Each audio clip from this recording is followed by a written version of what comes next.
नमस्कार दोस्तों, एवरीथिंग नमस्कार। Hello hello hello hello hello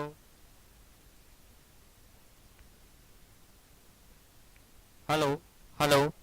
आवाज़ आ रही है सभी के पास?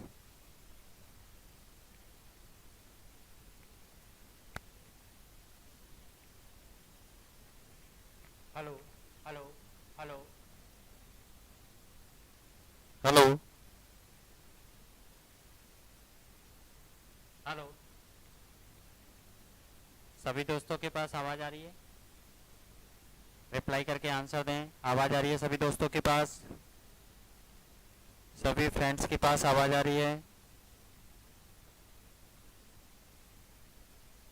चलो, थैंक यू।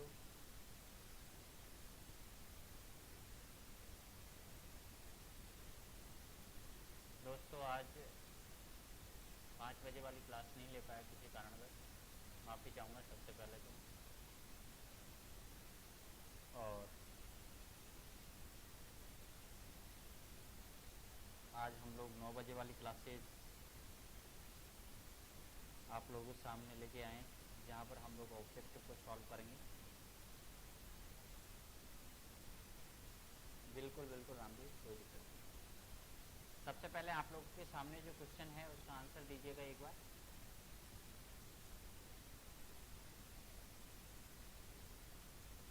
हाँ, मुझे भी कुछ ऐसा लग रहा है कि आवाज़ में शायद कुछ प्रॉब्लम्स है। हो सकता है क्या रीज़न है, देखते हैं। इसीलिए मैं आप लोगों से बार बार पूछ रहा हूँ कि आवाज़ आ रही है या नहीं आ रही है। चलो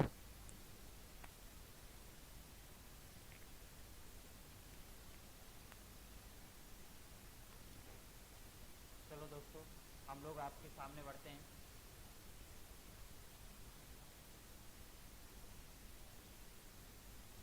good evening, good evening, good evening. Other voice आ रही है? अदर वॉइस नहीं आनी चाहिए यार। किस लिए आ रही है ये देखता हूँ मैं ऊपर। Hello hello hello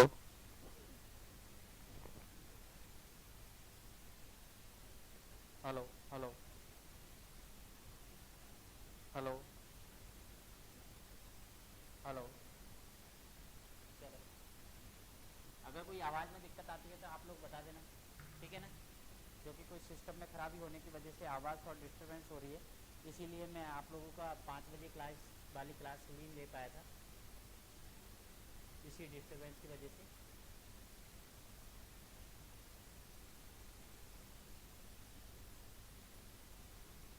hello hello hello hello hello hello hello hello hello. दूर से कैचअप नहीं कर रहा है ये, तो मैं आज आप लोगों को थोड़ा सा इसी तरह से पढ़ाऊंगा।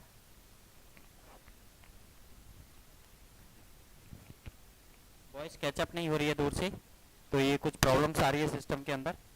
तो आज हम लोग पहली क्वेश्चन की तरफ बढ़ते हैं, उसका आंसर दीजिएगा आप लोग। फर्स्ट क्वेश्चन आप लोगों के सामने है।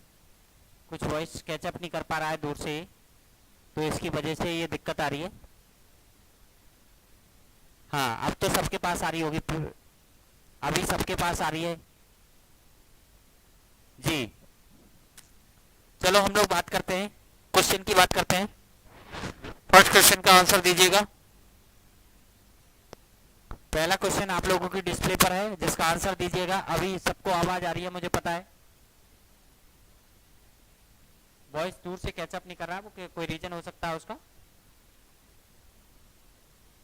जी, पहले क्वेश्चन का आंसर दीजिएगा फटाफट। क्वेश्चन आप लोगों की डिस्प्ले पर है। यह सलाह दी जाती है कि 3 HP से अधिक क्षमता की प्रेरण मोटर को डायरेक्ट ऑनलाइन से प्रारंभ करने को रोकना चाहिए। क्यों रोकना चाहिए? क्योंकि आपको पता है डायरेक्ट ऑनलाइन जो स्टार्टर है वो स्टार्टिंग करंट को कंट्रोल नहीं करता है। डायरेक्ट ऑनलाइन स्टार्टर जो होता है वो कभी भी स्टार्टिंग करंट को कंट्रोल नहीं करता। DOL स्टार्टर जो होता है वो कभी भी स्टार्टिंग करंट को स्टार्टिंग करंट जो होती है उसको कंट्रोल नहीं करता है। ये ध्यान रखना, ये क्या करता है, लाइन में जितनी करंट आती है उसी करंट को आगे डिलीवर कर देता है, उसी वोल्टेज डिलीवर कर देता है। इसलिए हम लोग इसका यूज नहीं करते। और मोटर जो होती है प्रारंभ के समय अगर बात की जाती है तो इस कंडीशन में 5 से 7 गुना करंट लेती है। कितना लेती है? 5 से 7 गुना करंट लेती है। इसलिए हम लोग ड्यूअल स्टार्टर का प्रयोग सामान्य तौर पर नहीं करते हैं, ध्यान रखना। अब तो आवाज आ रही है ना सभी के पास? जी, नेक्स्ट क्वेश्चन की तरफ बढ़ते हैं। बिल्कुल दलवीर, नेक्स्ट क्वेश्चन की तरफ बढ़ते हैं हम लोग। नेक्स्ट क्वेश्चन आप लोगों की डिस्प्ले पर है, फटाफट उसका आंसर दीजिएगा। नेक्स्ट क्वेश्चन आप लोगों की डिस्प्ले पर है, जिसका आंसर दीजिएगा आप लोग।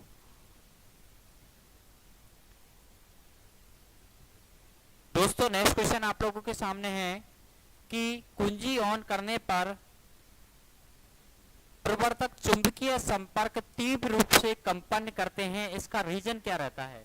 ध्यान रखना, अगर हम लोग किसी स्विच को ऑन करते हैं तो ऐसी कंडीशन में प्रवर्तक का मतलब होता है स्टार्टर, प्रवर्तक का मतलब होता है स्टार्टर, चुंबकीय संपर्क तीव्र रूप से गति करते हैं या कंपन करते हैं, इसकी क्या संभावना हो सकती है? फटाफट आंसर दीजिएगा। ऐसा होता है हाई वोल्टेज की कंडीशन में। ध्यान रखना, किसके कंडीशन में होता है? हाई वोल्टेज की कंडीशन में होता है। किसकी कंडीशन में होता है? जब हाई वोल्टेज आता है तो ऐसी कंडीशन में क्या करता है, हमारे जो चुंबकीय संपर्क होते हैं या मैग्नेट संपर्क होते हैं वो क्या करते हैं, वो कंपन करने लगते हैं। नहीं, आर्मेचर के संपर्क सतह से गंदगी तथा उच्च वोल्टेज नहीं होता है। पहला आंसर सही है इसके अंदर दलबीर, सिर्फ उच्च वोल्टेज की वजह से होता है। अगर गंदगी होती है तो ऐसी कंडीशन में तो मैग्नेट सर्किट क्या होगा, कंप्लीट ही नहीं हो पाता है और वो उसको डिस्कनेक्ट कर देता है। ध्यान रखना, तो उसका जो मेन रीजन होता है वो रहता है हाई वोल्टेज। क्या रहता है मेरे दोस्तों? हाई वोल्टेज इसका मेन रीजन रहता है। दलवीर जी ध्यान रखना, आर्मेचर के संपर्क सतह में गंदगी इसका ऑप्शन नहीं है, सिर्फ हाई वोल्टेज इसका ऑप्शन है। क्या है? हाई वोल्टेज इसका ऑप्शन है। ध्यान रखना, हाई वोल्टेज के कारण ही जो हमारे कंपन होता है, वाइब्रेशन होता है, वो हाई वोल्टेज के कारण ही होता है। ध्यान रखना, किसके कारण होता है दोस्तों? हाई वोल्टेज के कारण ही होता है। अगले क्वेश्चन की तरफ बढ़ेंगे। अभी तो सभी के पास आवाज आ रही होगी ना मेरे दोस्तों? बाहर की वॉइस नहीं आ रही होगी, अभी सबके पास आवाज आ रही होगी। नेक्स्ट क्वेश्चन की तरफ बढ़ते हैं।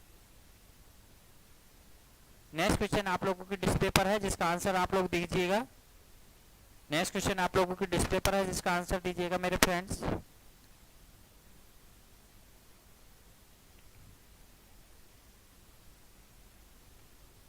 हाँ तो दोस्तों नेक्स्ट क्वेश्चन का आंसर दीजिएगा। नया क्वेश्चन आप लोगों के सामने है।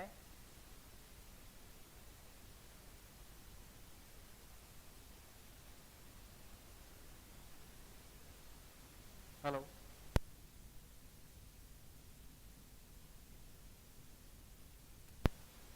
Hello hello hello hello.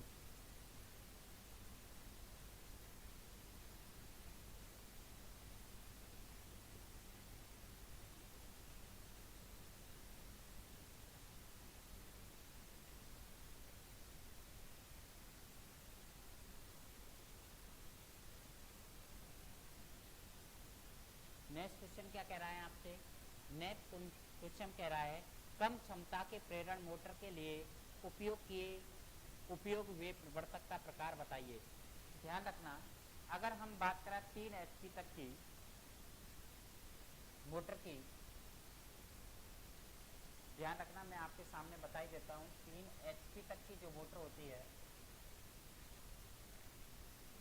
उसमें DOL स्टार्टर यूज कर सकते हैं। कितने HP तक की? 3 HP तक की जो मोटर होती है उसमें कौन सा स्टार्टर यूज कर सकते हैं? DOL स्टार्टर यूज कर सकते हैं। और ध्यान रखना दोस्तों, 3 HP से ज्यादा मतलब 7 HP तक की जो 5 HP तक की मोटर होती है उसके अंदर हम क्या यूज करते हैं? रजिस्टेंस जो आपने शायद नहीं पढ़ा होगा, रजिस्टेंस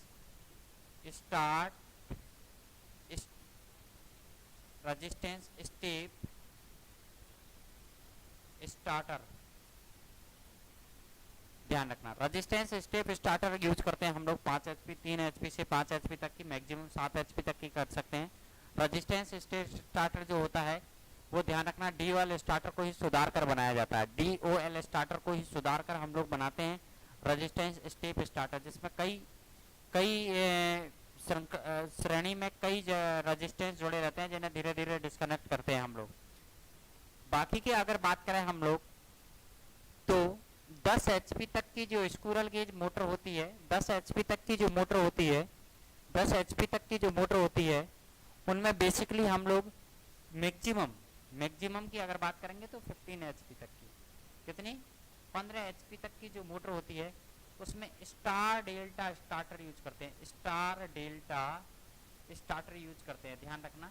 आप कह सकते हैं 5 HP से 15 HP तक की जो मोटर होती है स्टार डेल्टा स्टार्टर यूज कर सकते हैं। कौन सा यूज कर सकते हैं? Star delta starter. और 15 HP से जो अबव होती है, 15 HP से जो अबव होती है उनमें ऑटो ट्रांसफार्मर स्टार्टर यूज करते हैं। ऑटो ट्रांसफार्मर स्टार्टर यूज करते हैं, ध्यान रखना। कौन सा यूज करते हैं? ऑटो ट्रांसफार्मर स्टार्टर हम लोग यूज करते हैं। तो कम क्षमता की जो मोटर होती है उनमें कौन सा यूज करेंगे हम लोग? DOL स्टार्टर यूज करेंगे दोस्तों। कौन सा यूज करेंगे? DOL स्टार्टर आप लोगों के सामने नया क्वेश्चन लेके आ रहे हैं। तो ये तो क्लियर हो गया, DOL स्टार्टर आएगा इसके अंदर। अगला है आप लोगों के सामने गिलहरी पिंजर या स्क्विरल गेज प्रेरण मोटर में दो प्राथमिक भाग कौन से होते हैं? दो प्राथमिक भाग कौन से होते हैं? दो प्राथमिक भाग कौन से होते हैं? फटाफट आंसर दीजिएगा, सभी जल्दी से आंसर दीजिएगा। स्टार्टिंग पार्ट्स कौन से होते हैं?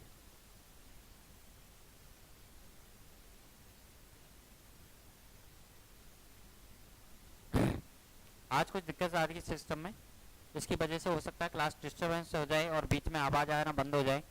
तो बाकी के कल करवा देंगे अपन, तो चिंता मत करना इस चीज के बारे में, क्योंकि इसी वजह से मैं 5 बजे की क्लास नहीं ले पाया था आप लोगों के सामने।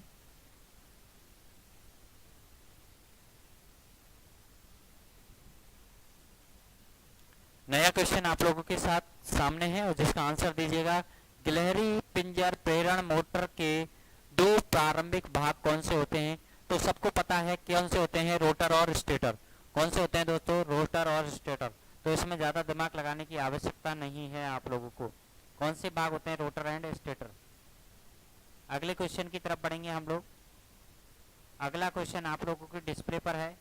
अगला क्वेश्चन आपको डिस्प्ले पर है। Next question on your display. Answer आओ, आंसर आना चाहिए फटाफट आप लोगों का। क्वेश्चन क्या कह रहा है आप लोगों के सामने थे? चुंबकीय अतिभार रिले से तुलना करने पर ऊष्मीय रिले होती है, क्या होती है? फटाफट आंसर दो।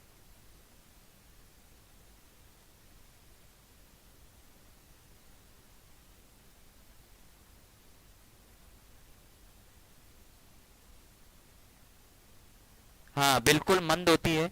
उसका रीजन क्या है कि हीट रिले जो होती है वो टेम्परेचर के अकॉर्डिंग ऑपरेट होती है, तो टेम्परेचर बढ़ने में टाइम लगता है। जबकि चुंबकीय रिले की बात करते हैं वो ऑन टाइम, चुंबकीय रिले की अगर बात करते हैं तो वो ऑन टाइम ऑपरेट हो जाती है। और जबकि हीट रिले को ऑपरेट होने में टाइम लगता है, क्योंकि तापमान H बराबर आई स्क्वायर आर टी अपॉन जे के अकॉर्डिंग उत्पन्न होता है। H बराबर आई स्क्वायर आर टी अपॉन जे के अनुसार उत्पन्न होता है। और इसके अनुसार अगर टेम्परेचर जनरेट होगा, टेम्परेचर उत्पन्न होगा, तो उसको टाइम लगेगा थोड़ा सा ताप गर्म होने में। तब इसीलिए हम लोगों की हीट रिले जो होती है, हीट रिले जैसे हीटिंग प्रभाव या तापीय प्रभाव पर जो कार्य करती है उसकी अगर बात करते हैं तो कौन सी होती है हमारी? जैसे कि एग्जाम्पल के तौर पर अगर बात करें तो हमारी वकोज रिले जो है वो एक थर्मल रिले है, तापीय रिले है। तो यहाँ पर अगर बात कर देंगे हीट रिले की, तो हीट रिले क्या है? एक थर्मल या तापीय रिले है जो क्या करती है, थोड़ा टाइम लेती है ऑपरेट होने में। जबकि मैग्नेट रिले क्या होती है, आसानी से ऑपरेट हो जाती है। समझ रहे हैं दोस्तों? नेक्स्ट क्वेश्चन की तरफ बढ़ेंगे हम लोग। बिल्कुल सभी का सही है, एक दो ने गलत ले दिया है आंसर।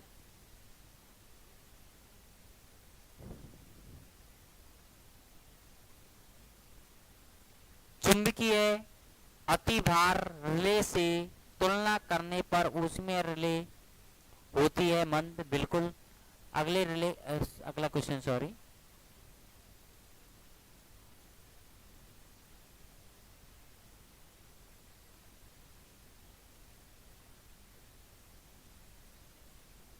नेक्स्ट क्वेश्चन का आंसर दीजिएगा।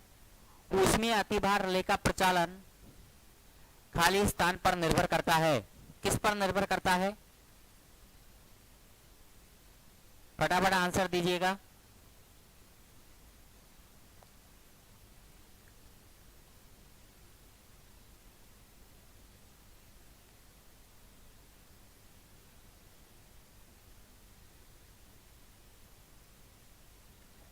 सातवां क्वेश्चन का आंसर दीजिएगा।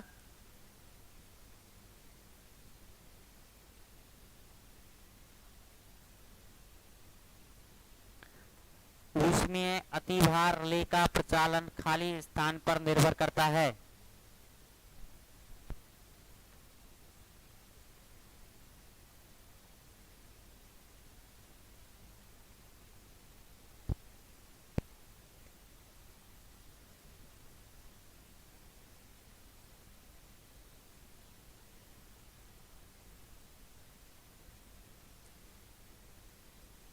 किस पर निर्भर करता है दोस्तों? Good evening SC Saini, good evening.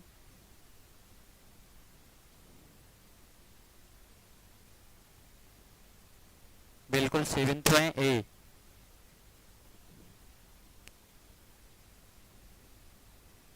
ऊष्मीय रिले हमेशा ध्यान रखना प्रवेश का टेम्परेचर। ऊष्मीय नाम से बड़ा ऊष्मीय रिले। ऊष्मीय रिले क्या होती है? हीट रिले होती है, जो दो चीजों पर ऊपर डिपेंड करती है। एनवायरनमेंट या परिवेश का जो टेम्परेचर होता है उसके ऊपर भी डिपेंड करती है, और परिवेश के टेम्परेचर के साथ साथ एक बात के ऊपर और डिपेंड करती है। किसके ऊपर?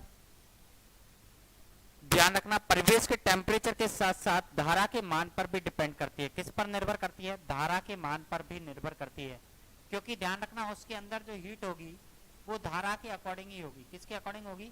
धारा के अनुसार ही उत्पन्न होती है, ध्यान रखना। नेक्स्ट क्वेश्चन की तरफ बढ़ते हैं।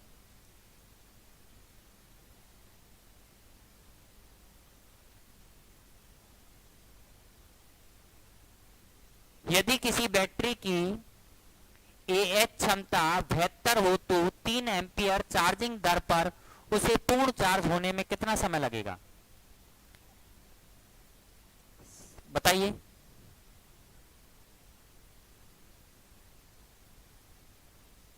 पूर्ण चार्ज होने में उसको कितना समय लगेगा?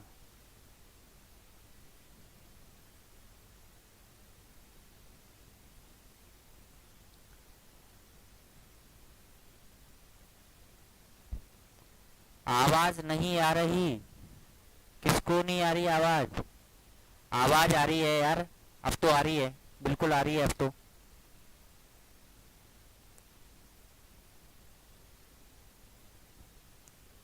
हेलो, आवाज आ रही है नहीं आ रही है? एक बार कमेंट करके सभी बताएंगे आवाज आ रही है, वॉइस आ रही है। आप लोगों के पास कुछ सिस्टम में खराबी होने की वजह से वॉइस में दिक्कत आ रही है, तो मुझे आप लोग कमेंट करके एक बार बताइएगा कि आवाज आ रही है आपके पास या नहीं आ रही है।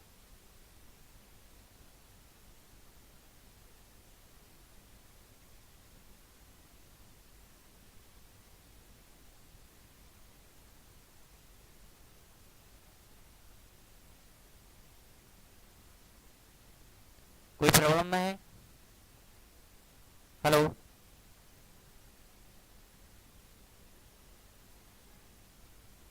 चलो क्वेश्चंस क्लियर नहीं आ रही है। Hello hello hello hello hello,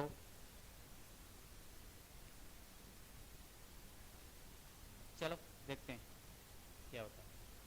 hello hello,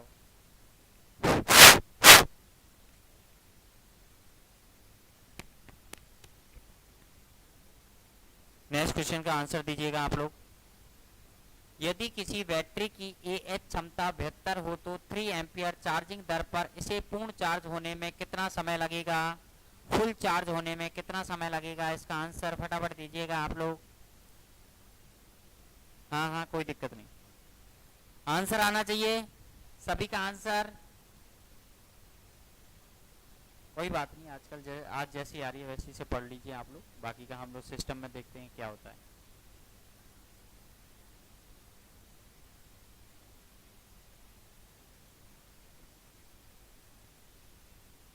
answer दीजिएगा। नेक्स्ट क्वेश्चन आप लोगों को डिस्प्ले पर है जिसका आंसर नहीं आया किसी का अभी।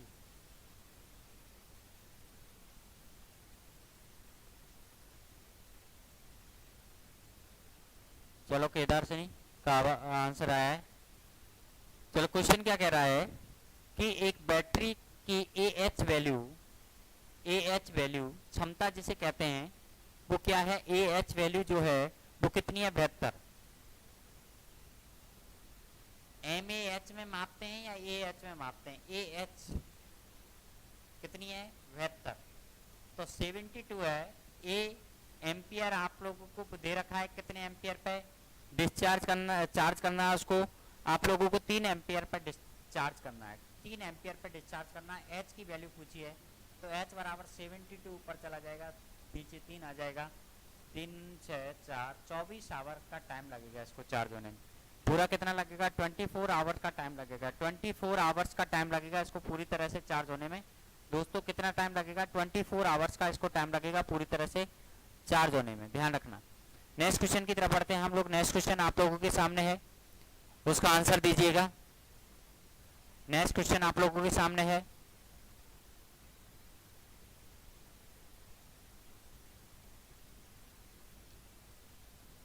बिल्कुल दलवीर, बिल्कुल ऐसे सैनी, बिल्कुल सही है आप लोगों का। हिमांशु जांगड़ बिल्कुल सही है।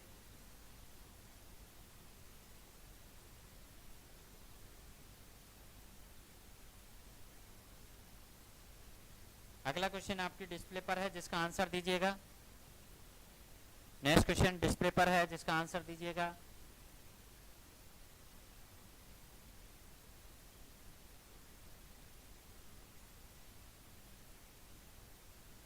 बैटरी की क्षमता निर्भर करती है एम्पियर आवर पर, किस पर निर्भर करती है, एम्पियर आवर पर। या तो mAh में मापते हैं या AH में मापते हैं, वाट आवर में भी देखते हैं हम लोग, लेकिन ध्यान रखना वो अलग तरीके से हम लोग निकालते हैं। बेसिकली एम्पियर, ज्यादातर आप लोगों ने बैटरी देखी होगी इसे mAh लिखा रहता है या AH लिखा रहता है। बड़ी क्षमता की जो बैटरी होती है उन पर AH लिखा रहता है, और छोटी क्षमता की जो मोबाइल बैटरी होती है उसे mAh लिखा रहता है। एम का मतलब मिली एम्पियर, क्या रहता है, मिली एम्पियर, ध्यान रखना, मिली एम्पियर आवर।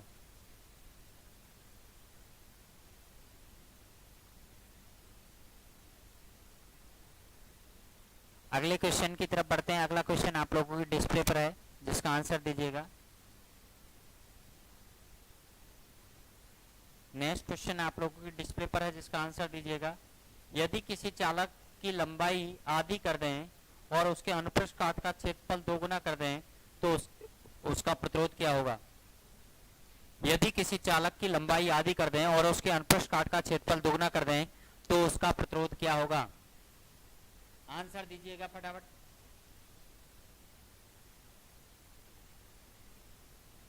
हेलो,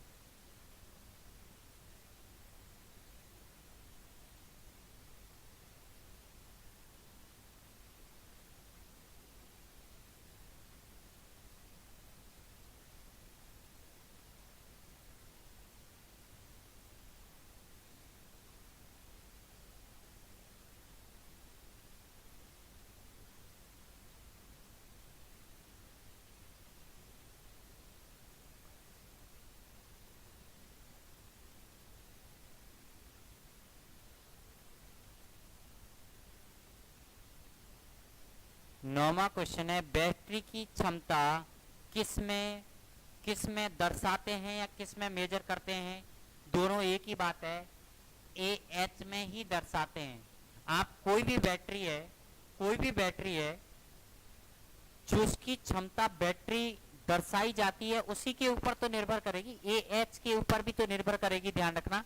जो हमारा नौवां क्वेश्चन है उसको कह रहे हैं बैटरी की क्षमता निर्भर करती है बैटरी की क्षमता मतलब कि कितनी उसके अंदर कैपेसिटी है, कितने टाइम तक कितने एम्पियर की करंट दे सकती है, कितने एम्पियर तक कितने करंट की दे सकती है। तो ध्यान रखना बैटरी की क्षमता इसी बात के ऊपर डिपेंड करती है। अब पहला ऑप्शन है डिस्चार्ज की दर। डिस्चार्ज की दर पर तो टाइम निर्भर करता है, क्षमता निर्भर नहीं करती। क्षमता तो डिस्चार्ज की दर ज्यादा होगी तब भी कैपेसिटी उसकी उतनी ही रहनी है। क्षमता ए एच, ए का मतलब है कितने एम्पियर की करंट वो कितने आवर तक दे रही है, यही उसकी कैपेसिटी है। यही उसकी क्या है, कैपेसिटी है। कितने बिल्कुल दलवीर जी, बिल्कुल आप लोग जो कह रहे हैं बिल्कुल सही है, लेकिन ध्यान रखना ए एच का मतलब होता है, मान के चलो एक बैटरी है 2 एम्पियर की करंट 10 घंटे तक देती है तो उसकी क्षमता है बी ए एच। तो क्षमता तो एम्पियर आवर के ऊपर ही डिपेंड कर रही है ना, कैपेसिटी तो एम्पियर आवर के ऊपर ही डिपेंड कर रही है ना। डिस्चार्ज की दर, अगर डिस्चार्ज की दर आप ज्यादा कर दोगे, अगर सिंपल सी बात है 20 ए एच की बैटरी है, अगर डिस्चार्ज की दर आपने 4 एम्पियर कर दी तो सिंपल सी बात है 4 एम्पियर अगर कर देते हैं तो वो 10 घंटे वर्क नहीं करेगी, फिर वो 5 घंटे ही वर्क करेगी। लेकिन कैपेसिटी तो अभी भी उसकी 20 ए एच ही रहनी है। कैपेसिटी तो उसकी कितनी रहनी है, 20 ए एच ही रहनी है। वो क्षमता थोड़ी कम हो जाएगी मेरे भाई। अगर डिस्चार्ज की दर बढ़ेगी तो टाइम कम हो जाएगा। क्या हो जाएगा, टाइम कम हो जाएगा। नेक्स्ट क्वेश्चन आप लोगों की डिस्प्ले पर है जिसका आंसर दीजिएगा। 10वां क्वेश्चन आप लोगों की डिस्प्ले पर है।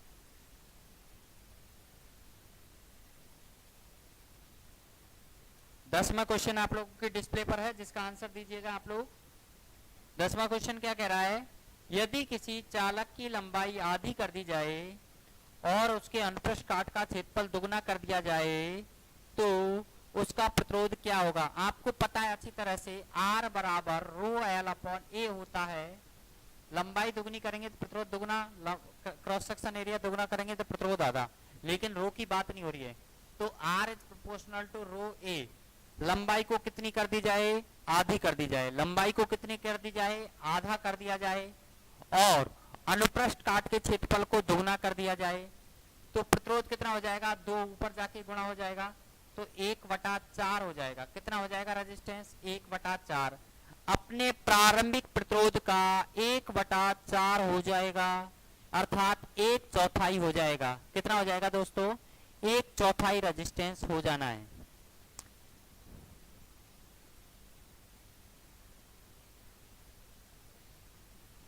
नेक्स्ट क्वेश्चन आप लोगों की डिस्प्ले पर है जिसका आंसर दीजिएगा। नेक्स्ट क्वेश्चन आप लोगों की डिस्प्ले पर है जिसका आंसर दीजिएगा। हेलो जी, आंसर आना चाहिए। नेक्स्ट क्वेश्चन आप लोगों की डिस्प्ले पर है जिसका आंसर दीजिएगा आप लोग।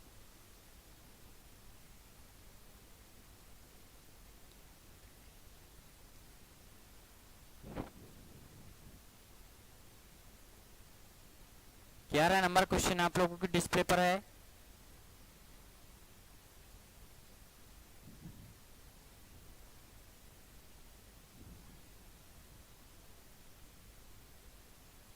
प्रवर्धक में क्या कहना चाह रहा है, प्रवर्धक में ऊष्मीय अतिभार रिले का प्रबंध मीटर को किससे सुरक्षा प्रदान करता है या प्रोटेक्शन देता है, बताइए।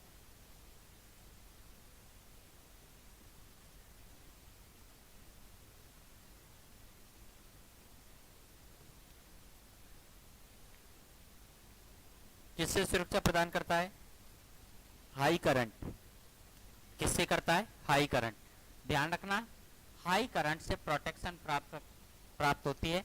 तो ध्यान रखना हाई करंट मतलब उच्च धारा होगी तभी तो हीट इफेक्ट जनरेट होगा, और जब हीट इफेक्ट जनरेट होगा तभी हमारी प्रोटेक्शन रिले वर्क करेगी, या जो हीटिंग इफेक्ट पर वर्क कर रही है वो रिले काम कर पाएगी, अदरवाइज वो रिले काम नहीं करेगी। ध्यान रखना, ठीक है दोस्तों। नेक्स्ट क्वेश्चन की तरफ बढ़ते हैं हम लोग।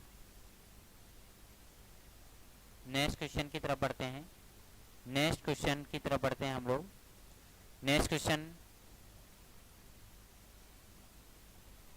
लाइन वोल्टेज क्या होता है, लाइन वोल्टेज क्या होता है। अगला क्वेश्चन आप लोगों के डिस्प्ले पर है जिसका आंसर दीजिएगा। लाइन वोल्टेज क्या होता है?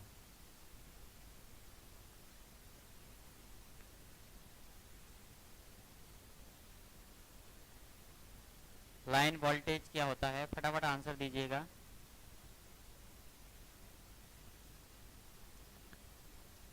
लाइन वोल्टेज क्या होता है?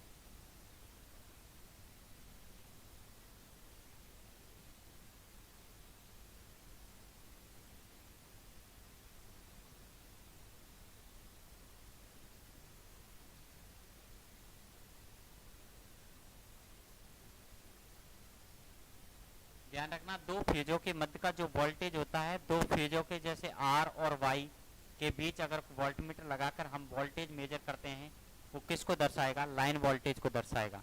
किसको दर्शाएगा? लाइन वोल्टेज को दर्शाएगा। लाइन वोल्टेज किसे कहते हैं? किन्हीं दो फेजों के बीच में वोल्टेज ही हमारा क्या कहलाता है? लाइन वोल्टेज कहलाता है। ध्यान रखना, किन्हीं दो फेजों के बीच का वोल्टेज हमारा क्या कहलाता है? Line voltage. दोस्तों दूसरा क्वेश्चन आप लोगों के सामने है, फेज वोल्टेज क्या होता है? दूसरा क्वेश्चन आप लोगों के सामने है, फेज वोल्टेज किसे कहते हैं?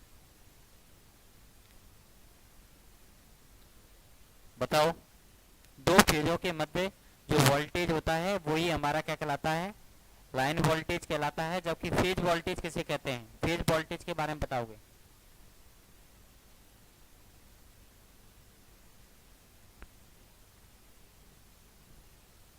बिल्कुल दलवीर, बहुत बहुत बढ़िया। फेज वोल्टेज किसे कहते हैं?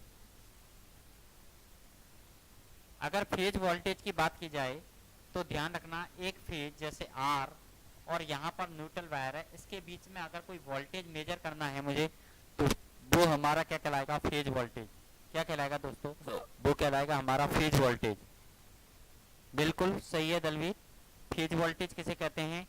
दो फेज वोल्टेज होता है न्यूट्रल और फेज के बीच का वोल्टेज हमारा फेज वोल्टेज कहलाता है, और दो फेजों के बीच का वोल्टेज वो कहलाएगा हमारा लाइन वोल्टेज।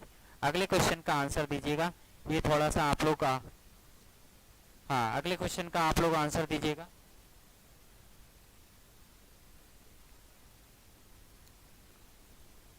अगले क्वेश्चन का आंसर दीजिएगा।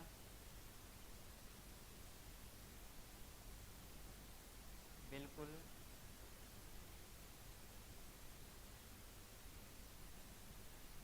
बिल्कुल सर। नेक्स्ट क्वेश्चन का आंसर दीजिएगा आप लोग।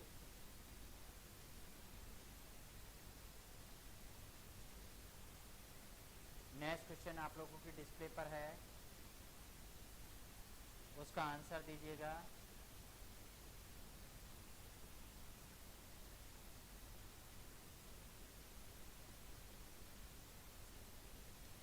नेक्स्ट क्वेश्चन आप लोगों की डिस्प्ले पर है जिसका आंसर आना चाहिए।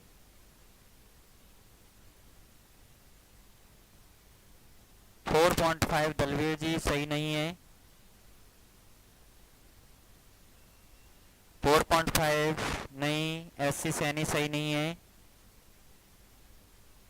बिल्कुल भी सही नहीं है। आपको पता होना चाहिए, स्टार कनेक्टेड होती है वाइंडिंग्स।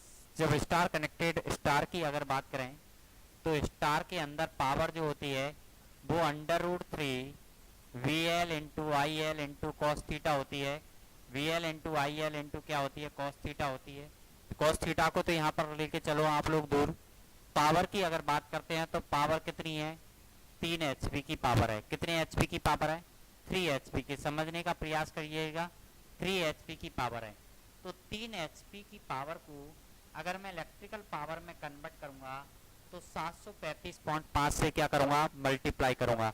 और 735.5 से अगर मल्टीप्लाई करता हूं तो मल्टीप्लाई करके कितना आएगा? इसको मल्टीप्लाई करोगे तो 3 5 या 15, 5 या 15, 15 का हम लोगों का 5 आ गया, हासिल की 1, 6, 15 और 1 6, 16, 3 9 और 1 10।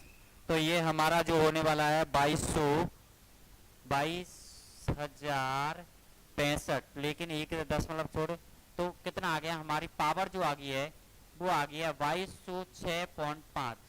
यहाँ पर √3 V L into I L.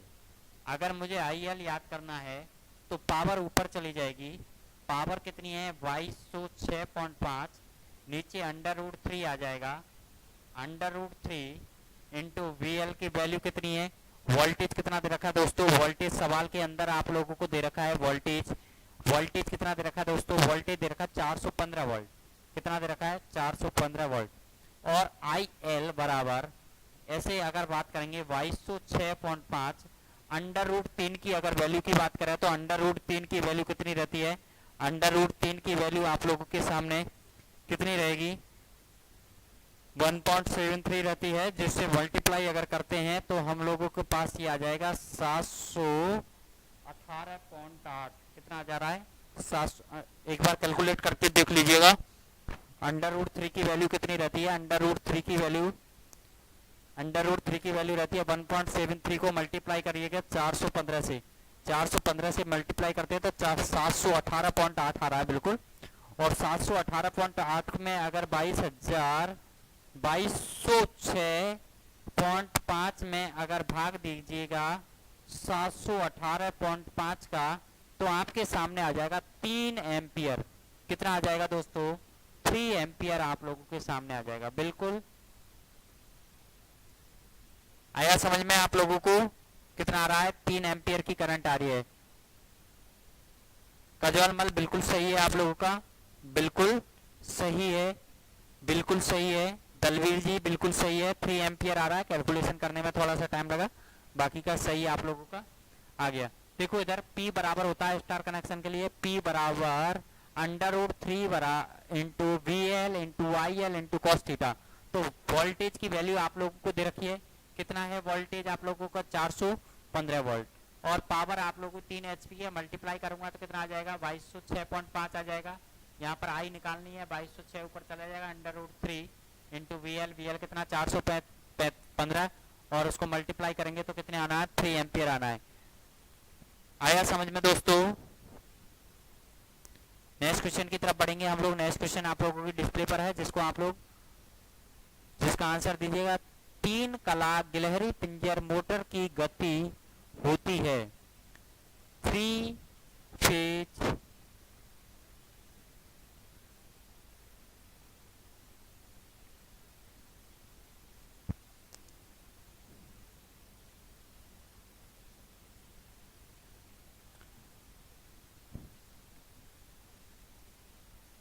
आपको पता है अच्छी तरह से दलवीर, आपको अच्छी तरह से पता है कि हमारे 3 फेज के जो कनेक्शन किए जाते हैं वो स्टार में ही किए जाते हैं। दलवीर हमेशा आप लोगों को पता है 3 फेज के जो कनेक्शन किए जाते हैं वो स्टार कनेक्टेड किए जाते हैं, आपको अच्छी तरह से पता है ये चीज। नेक्स्ट क्वेश्चन का आंसर दीजिएगा। तुल्यकालीन गति से कम, बिल्कुल सही है सबका, तुल्यकालीन गति से कम, तुल्यकालीन गति से कम होगा, बिल्कुल आप लोगों की बात सही है। कैसे होगा तुल्यकालीन गति से कम, आप लोगों को अच्छी तरह से पता है, सिंक्रोनस स्पीड से कम ही घूमेगा, फ्लक्स की स्पीड से कम ही घूमेगी, और स्लिप का मान रहता है इसमें 2 से 5%, कितना रहता है 2 से 5% स्लिप रहती है। नेक्स्ट क्वेश्चन का आंसर दीजिएगा। 2 से 5% की स्लिप होती है। नेक्स्ट क्वेश्चन आप लोगों की डिस्प्ले पर है, जो क्वेश्चन नंबर आप लोगों का बिल्कुल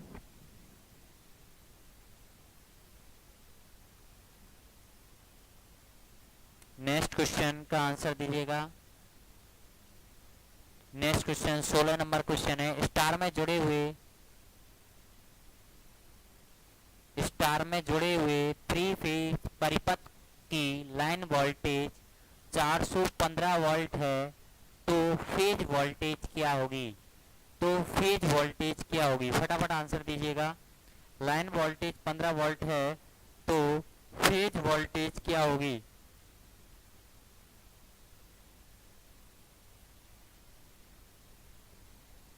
आपको पता है अच्छी तरह से स्टार कनेक्टेड है, तो स्टार कनेक्टेड की बात करें फेज वोल्टेज बराबर होता है line voltage upon under root 3। Phase voltage कितना है 415 वोल्ट, अंडर रूट 3 का वैल्यू कितना है 1.73, अगर हम लोग बात करेंगे 1.73 से इसको मल्टीप्लाई करेंगे तो भाग दे के देख लीजिए एक बार। 415 का अगर भाग देंगे तो आएगा ये लगभग शायद 240 वोल्ट। कितना आएगा? 240 वोल्ट। ध्यान रखना।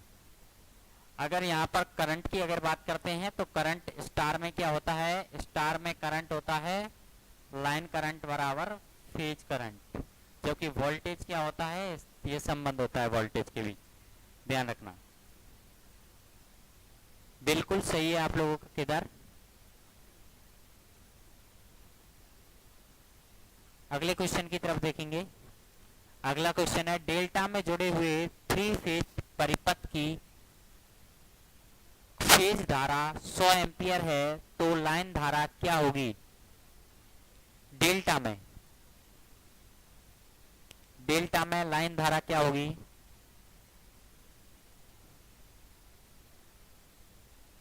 अपो जैसे इसमें होता है डेल्टा में वैसे ही रहता है। लाइन धारा पूछी है तो लाइन धारा रहती है √3 डेल्टा में। डेल्टा की बात कर रहा हूं मैं। Line √3 into phase current. अगर मैं बात करता हूं लाइन धारा की तो √3 का वैल्यू 1.73 इंटू यहाँ पर 100 एम्पियर है तो 173 एम्पियर आ जाएगी। कितनी आ जाएगी दोस्तों? 173 एम्पियर। कितनी आ जाएगी दोस्तों? 173 एम्पियर। नेक्स्ट क्वेश्चन की तरफ बढ़ेंगे हम लोग। बिल्कुल बिल्कुल कजवरमल बिल्कुल सही है आप लोगों का। हिमांशु बिल्कुल सही है। दलवीर सिंह बिल्कुल सही है। नेक्स्ट क्वेश्चन जो आप लोगों को डिस्प्ले पर है उसका आंसर दीजिएगा। क्या कह रहा है? डेल्टा से जुड़े हुए त्रिकला परिपथ में लाइन वोल्टेज 415 है तो फेज वोल्टेज क्या होगा? मैं पहले भी आप लोगों को एक्सप्लेन कर चुका हूं, पहले भी मैं आपको समझा चुका हूं। डेल्टा के अंदर लाइन वोल्टेज बराबर क्या होता है? Phase voltage. अगर आप लोगों को 415 आप लोगों को लाइन वोल्टेज दे रखा है, 415 अगर लाइन वोल्टेज दे रखा है तो फेज वोल्टेज का मान भी कितना रहेगा?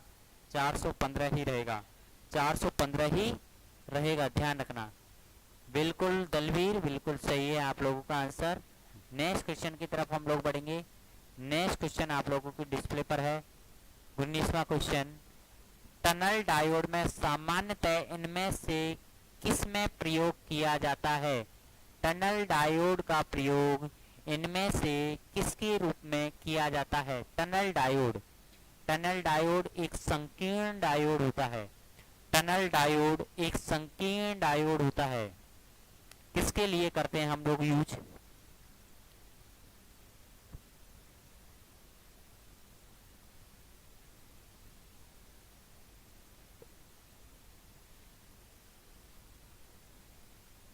किसके लिए यूज करते हैं? टनल डायोड का प्रयोग किसके लिए किया जाता है?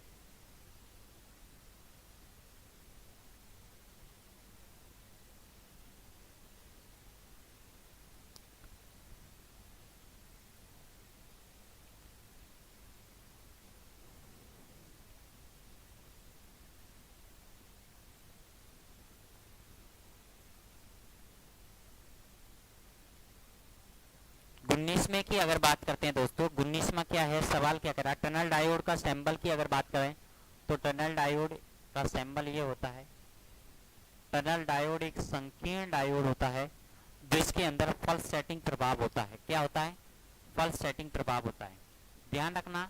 टनल डायोड में डोपिंग की जो मात्रा होती है, डोपिंग की जो मात्रा होती है सामान्य डायोड की कितनी होती है? कम से कम 1000 गुना होती है। कितना होती है? सामान्य डायोड की 1000 गुना डोपिंग होती है इसके अंदर। टनल डायोड के अंदर जो सामान्य डायोड होता है उसका लगभग 1000 गुना हमारा क्या होता है? डोपिंग होती है। ध्यान रखना। टनल डायोड जर्मेनियम का और गैलियम आर्सेनिक का बना होता है। टनल डायोड की अगर बात करें तो टनल डायोड या तो जर्मेनियम का बना होगा या गैलियम आर्सेनिक का बना होता है। किसका बना रहता है दोस्तों? गैलियम आर्सेनिक का बना होता है टनल डायोड सामान्यतः। इसका जो प्रयोग सामान्य तौर पर करते हैं वो high speed, ultra high speed switching के लिए किया जाता है। पहली बात तो किसके लिए किया जाता है? Ultra high speed switching.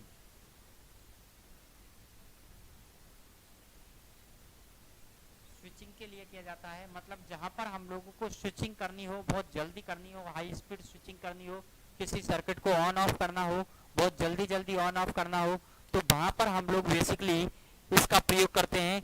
इसके अलावा अगर बात करते हैं तो इसके अलावा जो इसका प्रयोग किया जाता है वो मेमोरी, लॉजिकल मेमोरी डिवाइसों में किया जाता है। किसके लिए किया जाता है? लॉजिकल मेमोरी डिवाइसों में इसका प्रयोग किया जाता है। ध्यान रखना, किसमें किया जाता है? लॉजिकल मेमोरी डिवाइसों में इसका हम लोग प्रयोग करते हैं। टनल डायोड का जो यूज किया जाता है वो ज्यादातर लॉजिक डायोड संग्रहण युक्ति, इसमें पहला ऑप्शन सही रहेगा। लॉजिकल मेमोरी डिवाइस जो होती है उनमें बेसिकली इसका प्रयोग करते हैं। बिल्कुल मुझे भी पता है रिंकू प्रजापत, बिल्कुल वॉइस क्लियर नहीं आ रही है आज, और इसीलिए मैं 5 बजे वाली क्लास नहीं ले पाया था वॉइस की वजह से। तो मैं उस प्रॉब्लम को सॉल्व आउट कर दूंगा। आज की प्रॉब्लम है, जैसी भी वॉइस आ रही है उससे आप लोग क्लास ले लीजिए। 2 क्वेश्चनों की बात है बस। अगला क्वेश्चन है एलईडी होता है। एलईडी क्या होता है? एलईडी क्या होता है? जिसे कहते हैं light emitting diode. Voice clear नहीं आ रही है, बिल्कुल मुझे पता है रैंकू प्रजापत, बिल्कुल ही मुझे पता है ये चीज। एलईडी क्या होता है दोस्तों?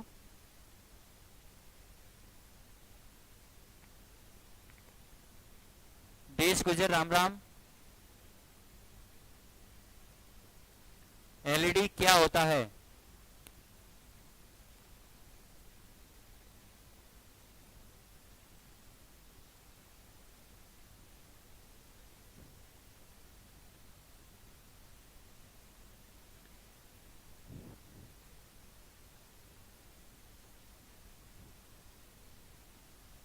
बिल्कुल कजोलमल, बिल्कुल सही है। पीएन डायोड होता है, ध्यान रखना। एलईडी एक पीएन जंक्शन डायोड होता है। एलईडी क्या होता है? एक पीएन जंक्शन डायोड होता है, ध्यान रखना इस चीज का। एलईडी एक प्रकाश अवशोषित युक्ति है जो पीएन जंक्शन डायोड से बनी होती है। किससे बनी होती है? पीएन जंक्शन डायोड से बनी होती है, ध्यान रखना। 20 डायोड, बिल्कुल पीएन डायोड होता है दोस्तों, पीएन डायोड होता है एलईडी।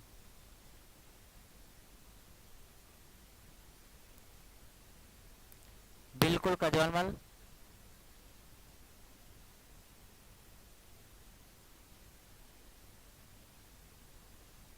अगले क्वेश्चन की तरफ बढ़ते हैं।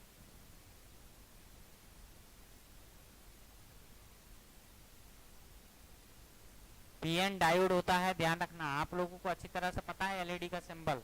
अगर एलईडी का सिंबल ऐसा होता है, कंफ्यूज होने की आवश्यकता नहीं है।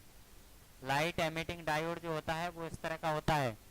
लाइट एमिटिंग डायोड जो होता है वो हमारा इस तरीके का होता है, तो आपको कंफ्यूज होने की यहाँ पर कहीं पर भी किसी भी प्रकार की आवश्यकता नहीं है। तो पी एन जंक्शन, ये पी प्रकार का है, ये एन प्रकार का है, तो पी और एन प्रकार के अर्धचालकों से मिलकर बना हुआ एक पी एन जंक्शन डायोड होता है।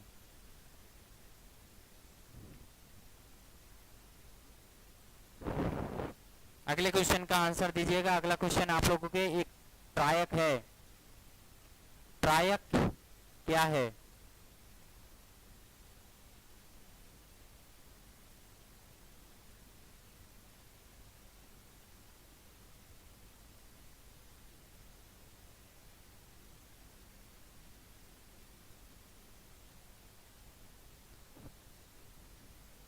बिल्कुल ट्रायक की अगर बात करते हैं दोस्तों, तो ट्रायक का आप लोगों ने देखा होगा इस तरह से होता है ट्रायक, और इसमें कोई टर्मिनल, 3 टर्मिनल होते हैं। एक एम्प्टी फर्स्ट और दूसरा जो कहलाता है वो कहलाता है एम्प्टी सेकंड। ये 3 टर्मिनलों की एक डिवाइस होती है जो स्विचिंग के काम आती है। किसके काम आती है? स्विचिंग के काम आती है। ट्रायक एक स्विचिंग सर्किट होता है, स्विचिंग के काम आता है ट्रायक का, ध्यान रखना। एसी स्विचिंग और लाइटिंग कंट्रोल और मोटर की स्पीड कंट्रोल, ये बेसिकली जो करता है एसी स्विचिंग के काम आता है, मोटर की स्पीड के कंट्रोल करने में काम आता है, लाइटिंग कंट्रोल में काम आता है। कंट्रोलिंग डिवाइस है। क्या है? एक कंट्रोलिंग डिवाइस है, ध्यान रखना। 3 टर्मिनल होते हैं इसके अंदर। पहला होता है metal terminal first, metal terminal second, metal terminal, और हमारा तीसरा क्या होता है? हमारा गेट, ध्यान रखना इस चीज का। डायक कैसा होता है? ये तो ट्रायक है, ये तो क्या है? ट्रायक है। और जो ट्रायक यूज करते हैं वहीं हम लोग डायक भी यूज कर सकते हैं। तो डायक क्या होता है, डायक में कोई एनोड कैथोड नहीं होता, इसी तरह से इसमें मेटल टर्मिनल होते हैं डायक, इसे कहा जाता है डायक। ये भी एक कंट्रोलिंग डिवाइस है, डायक भी क्या है, एक कंट्रोलिंग डिवाइस है, ट्रायक भी क्या है, कंट्रोलिंग डिवाइस है। नेक्स्ट क्वेश्चन की अगर बात करेंगे तो नेक्स्ट क्वेश्चन आप लोगों के सामने है, जिसका आंसर दीजिएगा आप लोग। किसी अंतः अर्धचालक में इलेक्ट्रॉनों की संख्या होलों की संख्या के बराबर किस ताप पर हो जाती है?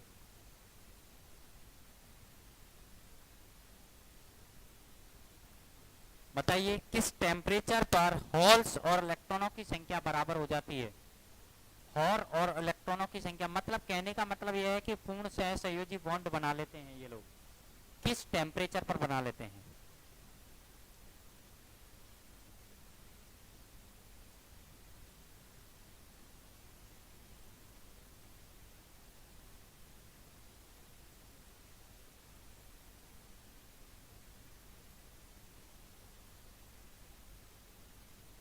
बिल्कुल बिल्कुल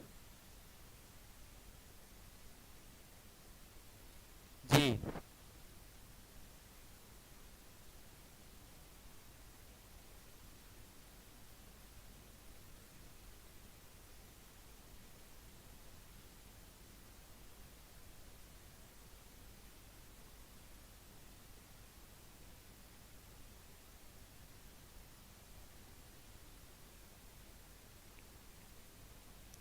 चौथा है, आप लोगों के सामने जो क्वेश्चन है वो ध्यान रखना, 0 केल्विन टेम्परेचर पर, 0 केल्विन टेम्परेचर पर अर्धचालक जो होता है, अर्धचालक जो होता है वो कुचालक की तरह व्यवहार करता है। कैसी व्यवहार करता है? कुचालक की तरह व्यवहार करता है। ध्यान रखना दोस्तों, 0 केल्विन टेम्परेचर पर अर्धचालक एक इंसुलेटर की तरह व्यवहार करता है। कैसे व्यवहार करता है? बिल्कुल ऐसी सैनी, बिल्कुल आप लोगों को 21वें क्वेश्चन को दोबारा बताऊंगा मैं। इस 21वां जो क्वेश्चन था वो डायोड से रिलेटेड था। ध्यान रखना, हमारा जो